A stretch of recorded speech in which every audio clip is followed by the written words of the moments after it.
Grandmaster Ziaur রহমানের মৃত্যুর কয়েকদিন পর ক্রীড়াঙ্গনে এলো আরও একটি শোক সংবাদ। এবার চলে গেলেন কমনওয়েলথ গেমসের প্রথম স্বর্ণজয়ী শুটার আতিকুর রহমান। ক্যান্সারের কাছে হার মানলেন তিনি। শোকাবহ পরিবেশ শুটিং স্পোর্ট ফেডারেশনে। ৯০-এর দশকে বাংলাদেশের ক্রীড়াঙ্গনের তারকা ছিলেন তিনি। ফুটবল, ক্রিকেটের বাইরে দেশকে আন্তর্জাতিক সাফল্য এনে দিয়েছেন। কমনওয়েলথ গেমসে প্রথম স্বর্ণ এসেছিল তারই হাত ধরে। তিনি আতিকুর রহমান।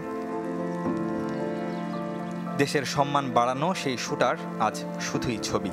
চিরবিদায় নিয়েছেন পৃথিবী থেকে। নিথর দেহ অন্যের কাঁধে।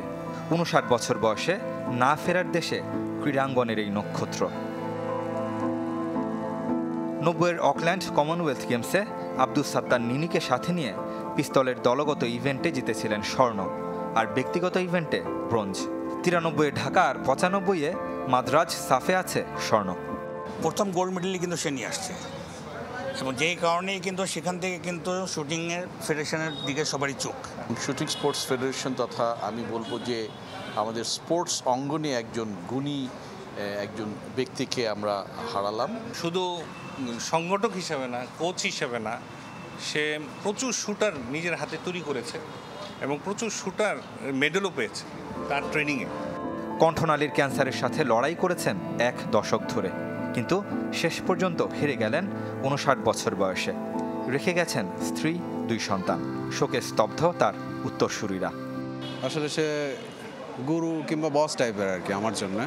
আমার কাছে আসলে শুধু আমার জন্য না, আমার মনে হয় যে বাংলাদেশ শুটিংয়ের জন্য এটা একটা অপূরণীয় ক্ষতি।